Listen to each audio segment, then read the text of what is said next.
Let me tell you about Raymond. Raymond is 51 years old. He is one of the most faithful men in his church. He has attended every Sunday for 22 years without exception. He tithes faithfully every month. He serves on the deacon board. He leads a small group on Thursday evenings. He prays consistently, and he prays specifically, including every week about his financial situation. He has $1,100 in savings, no retirement account, $23,000 in consumer debt. He has been in roughly this financial position, the specific numbers shifting slightly from year to year, the overall picture staying stubbornly the same, for 12 years. I asked Raymond once what his plan was for his finances. He looked at me with complete sincerity, with the kind of peace that comes from genuine faith, and he said, "I'm trusting God to turn it around. I know the breakthrough is coming." 12 years. The same answer, the same financial position, waiting. Here is what I want to say to Raymond, and to everyone watching who recognizes themselves in Raymond's story. God has already provided, not in the future, not in the breakthrough Raymond is waiting for. Right now, today. In the income Raymond earns every month, in the skills he carries, in the budget that has never been written, in the debt payoff plan that has never been made, in the retirement account that has never been opened. The provision is not coming from somewhere else. The provision is already here. And the only question, the question that Raymond has been avoiding for 12 years, is whether he is being faithful with what he has already been given. This video is the most direct thing I will say on this channel.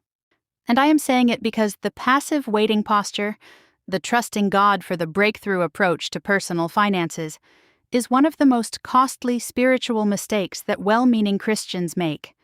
And nobody who loves them is telling them the truth about it. Let me be precise about what we are talking about, because I want to distinguish clearly between two things that can look similar on the outside, but are completely different in their nature and their consequence. The first thing is praying about your finances. That is right, good, necessary, and should never stop. The second thing is praying about your finances while taking no concrete practical action and calling the absence of action trust. That second thing is what Raymond has been doing for 12 years. It sounds spiritual. That is precisely what makes it so dangerous. The language of trust, of waiting on God, of believing for the breakthrough, all of it is legitimate Christian language applied to a situation where it has become a cover for financial avoidance. The faith is real. The avoidance is also real. And across 12 years, the avoidance has cost Raymond something he can never fully recover. Raymond is 51. If he had opened a Roth IRA 12 years ago at age 39 and contributed $200 per month consistently, he would have approximately $45,000 in retirement savings today at 8% average annual returns. That $45,000 does not exist, not because God failed to provide, because Raymond waited for a provision that had already arrived, in his monthly income, in his capacity to budget, in every practical tool available to him, and called the waiting faithfulness. The passive financial posture is extraordinarily common inside Christian communities. It shows up in the family that has been meaning to make a budget for 3 years. The individual who knows they need to start saving for retirement, but has not opened the account because they are believing God for provision in that season. The couple who carries the same debt for a decade because they are waiting for the financial miracle that releases them. This posture is almost never challenged directly because it sounds so spiritual that confronting it feels like an attack on faith itself. This video is not an attack on faith. It is a call to the kind of faith the Bible actually describes. The faith that acts, that builds, that plants and harvests, that goes to the ant and considers its ways. In this video, I am going to do 3 things. Show you what biblical provision actually looks like across Scripture. Because in every single case, God's provision involves human action, not passive waiting. Identify the 3 real reasons people stay in the passive financial posture, because they are not always what they appear to be, and naming them is the first step to breaking free from them. And give you the specific framework for moving from passive waiting to active faithfulness this week, with concrete actions, specific timelines, and a deadline. By the end of this video, you will understand that trust and action are not opposites. They were never opposites. The biblical evidence for this is overwhelming. And once you see it, the passive waiting posture becomes impossible to mistake for genuine faith. Let's start with how God actually provides. What you are about to see in the next section might be the most important reframe in this entire channel. God's provision is almost never passive in Scripture. And once you see that clearly, the waiting posture loses every spiritual justification it claims to have. Here is a pattern that runs through the entire biblical narrative, from Genesis to Revelation, that most passive waiters have never had pointed out to them directly. God provides, and His provision almost always requires human action to activate it. Noah received specific instructions about the flood and the ark. God provided the warning, the design specifications, and the protective covenant. Noah provided 100 years of labor, planning, organization, and relentless construction. The provision required action. A Noah waiting inside his house for God to build the ark would have produced nothing but a watery grave. Joseph received the interpretation of Pharaoh's dream, a provision of divine wisdom and foresight that no human could have generated. And then he immediately went to work. He designed and implemented a grain storage system across an entire nation. He managed the logistics of 7 years of collection, storage, and eventual distribution. The dream without the work was just information. Joseph's work transformed the divine provision into a system that saved millions of lives. God provided the vision. Joseph built the system. Without the system, the vision saved no one. The Israelites in the desert received manna from heaven, one of the most direct supernatural financial provisions in the entire Old Testament. And every single morning, every person who wanted to eat had to go out and gather it. The miracle required action to receive. Waiting inside the tent while the manna fell outside produced starvation, not provision. Nehemiah heard that Jerusalem's walls were broken down and wept, fasted, and prayed earnestly for God's intervention. And then he immediately asked the king for letters of authorization, for timber from the royal forest, and for safe passage to Jerusalem. He surveyed the walls at night. He organized the workforce. He addressed the opposition directly. He planned the sections and assigned the labor. So we rebuilt the wall till all of it reached half its height, for the people worked with all their heart. Nehemiah 4:6. The people worked. God provided the opportunity, the protection against opposition, the unity of purpose. The people did the work. Prayer and action together. Not prayer instead of action, not action instead of prayer. Both, always both. The Proverbs 31 woman, the model of faithful, virtuous living that the Bible presents as the ideal, did not wait for provision to come to her. She evaluated fields and bought them. She assessed business opportunities and acted on them. She planted, she traded, she managed, she built. Her faithfulness was expressed through her activity, not despite it. And the parable of the talents, which we covered in depth in video 5, is perhaps the most direct statement of all. The servant who waited, who preserved, who held the talent safely unchanged, who did not act. He was called wicked and lazy, not faithful, not trusting, wicked and lazy. Passive waiting is not a biblical virtue. Faithful action is. Every example in Scripture demonstrates this without exception. Raymond's 12 years of waiting would look, in the parable of the talents, exactly like the servant digging the hole. Not from malice, from fear dressed as faith. If passive waiting is not genuine biblical faith, then what is it actually? The 3 real reasons people stay in the passive posture are more honest and more important to name than most people expect. The passive financial posture rarely comes from a single source. It is almost always one of 3 things, and often a combination of all 3. Reason. 1. Fear disguised as faith. The passive waiter is often at the deepest level afraid. Afraid of making the wrong financial decision, afraid of building a budget and discovering how bad the numbers actually are. Afraid of opening the retirement account and being confronted with how far behind they are. Afraid of trying and failing. Fear is a completely understandable response to a difficult financial situation. It is also, as we saw in the parable of the talents, the specific reason the servant gave for burying his talent. I was afraid. That is the stated motive. and it is named in Scripture as the reason for passive inaction, in the context of a master who called it wickedness. The language of faith, I'm trusting God, I'm believing for the breakthrough, can be a genuine expression of confidence in God's goodness. It can also be a spiritually acceptable way of describing the paralysis that fear produces.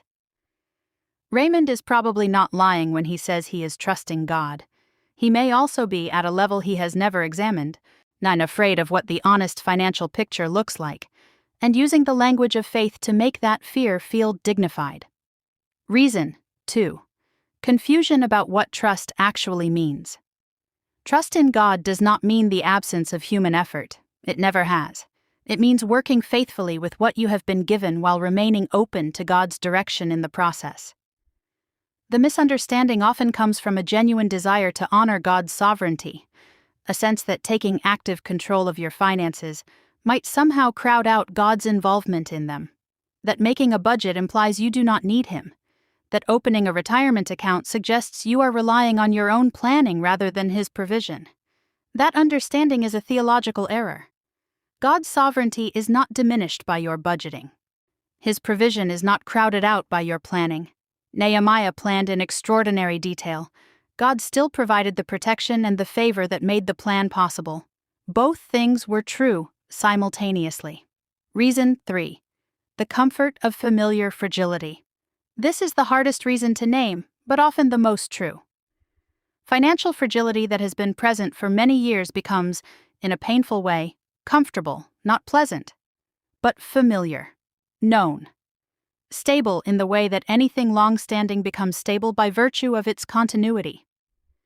The breakthrough Raymond is waiting for would require him to change, to make a budget, to confront the debt numbers honestly, to open accounts he has been avoiding, to sustain new habits that will feel uncomfortable for months before they become natural. Waiting feels easier than all of that. And the faith language makes the waiting feel honorable rather than avoidant. Raymond is not weak, he is human. And the breakthrough he needs is not a supernatural financial event descending from heaven. It is the decision to stop waiting and start building. Today, with what he has, exactly where he is. The reframe shifts everything. And the practical framework for moving from passive waiting to active faithfulness is simpler than most people expect. Because the provision is already there. It just needs to be used. Active faithfulness in personal finance is not complicated. It is not glamorous. It does not feel like a breakthrough. It feels like the ant going to work, methodical, consistent, unsexy, and genuinely effective. Go to the ant, you sluggard. Consider its ways and be wise. It has no commander, no overseer or ruler, and yet it stores its provisions in summer and gathers its food at harvest. Proverbs 6:6-8. The ant does not wait to be told. It does not receive a command from a leader before it begins storing. It does not pray for the provision to arrive miraculously. It acts on wisdom, the wisdom that abundance in the present creates security for the future. And it acts every day, without drama, without a breakthrough moment, without a supernatural event. That is active faithfulness. And it looks like specific things. It looks like making the budget. The budget is the plan. Luke 14:28. Count the cost before you build. Nehemiah surveying the broken walls before he organized the workforce. The provision is already in Raymond's monthly income.